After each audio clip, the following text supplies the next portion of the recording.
Hey guys, inside number 2, we're in 1 Nephi 12. I've called this one Stop, Look, Contemplate and Wander.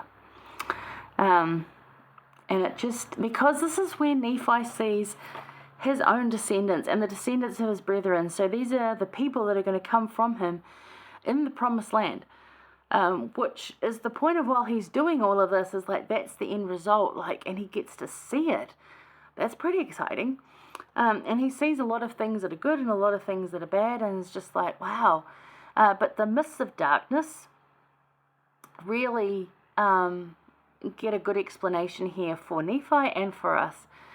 And that, we can simplify it and say, oh, it's these couple of things, but a lot of the mists of darkness we pull on ourselves, and we needn't. We can cling, we can, hold fast to that iron rod.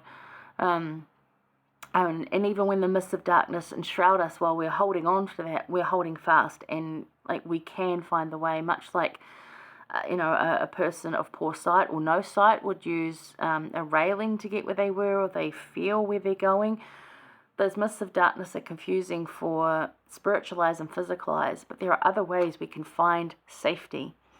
If we have that relationship with Christ through the Holy Ghost, we will be guided. And this really shows the differences in what pulls away from that.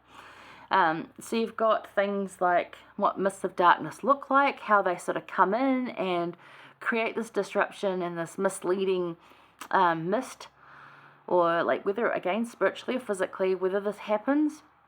Here's some way it happens. So in verse 2, it came to pass that I beheld multitudes gathered together to battle one against another, and I beheld wars, rumours of wars, and great slaughters with a sword among my people. Fighting. In-house fighting, civil war fighting, whatever the cause may be, whether it's over land, racial issues, religion, or who gets the best cornfield. There's always fighting between people, and there doesn't need to be. But there is that contention that enters in, and it is Satan-based. So that's one of the things that will bring in those mists of darkness.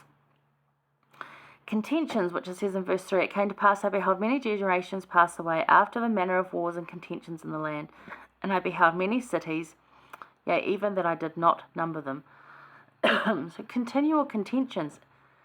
And the more people, it seems to be interesting. If there's a smaller number of people, there'll be, if a really small group, there's going to be contention. If it's a medium-sized group, they can generally live pretty good. And the people that are contentious get shut down pretty quick. But when you have a big group of people, somehow these leaders rise to power that are super contentious. And for the majority of the people, they don't have an option but to live with that contention that goes on. So that's sad too, and they get pulled into it. But that also brings in those mists of darkness. And then in verse 4, he saw a mist of darkness on the face of the land of promise, saw lightnings, heard thunderings, earthquakes, all manner of tumultuous noises, saw the earth and the rocks that they rent, saw mountains tumbling to pieces. This is a big thing. This is a big shake-up. So this is a point where it's just like, this is enough. Give it a good thing. And there was a big earthquake, basically. And then in 5, it came to pass that after I saw these things, I saw the vapor of darkness, and it passed from off the face of the earth. And behold, I saw a great multitude who had not fallen because of the great and terrible judgments of the Lord. So at some point, the Lord calls enough and will destroy those that, and other innocents get pulled into that too, but they're well compensated. But he will call that, and those that remain have a fresh start. And those are the ones that are there. So renting, tumbling, broken. So those are all things that mists of darkness look like. Whether you cause it yourself or whether someone next to you causes it, you do everything you can to distance yourself from that, to remain on that path, holding fast to that iron rod, doing those things that bring you relationship with Christ, because you do not want those mists of darkness in your life. You want your house, your room, your space to be that sanctuary with that pushing out all those mists of darkness. Don't lean to those in. I often think too of the Hunger Games movie where those mists come in and they hurt. Now they hurt physically, and the mists that come into us aren't going to hurt physically so much, but that's what it's doing to our soul and our spirit. It's terrifyingly painful and killing us and killing our relationship with Christ. So keep away from those. And then you've got ministering love for Christ and fellow men, that's 6 through 12, and that talks about when he visits the Nephites on the American continent and talks to them about loving one another and gives them all the commandments and calls 12 apostles and all of that. So that's in there. He gets to see that as well. Isn't that cool? And then 15 to 23, he sees again generations blinded, blinding the eyes and hardening the heart. And it teaches there in the end of 22 to 23, which is really beautiful. And the angel said unto me, Behold, these shall dwindle in unbelief.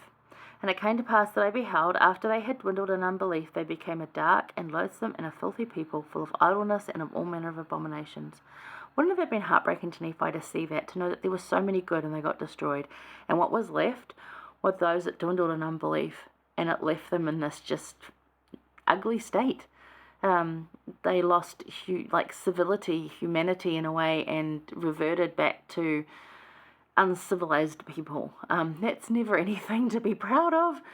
It's a backward step. So it's an interesting one there to know what that is. And like he's saying there, don't dwindle, but linger in God's love. So dwindle is to diminish, become less, waste, or consume away.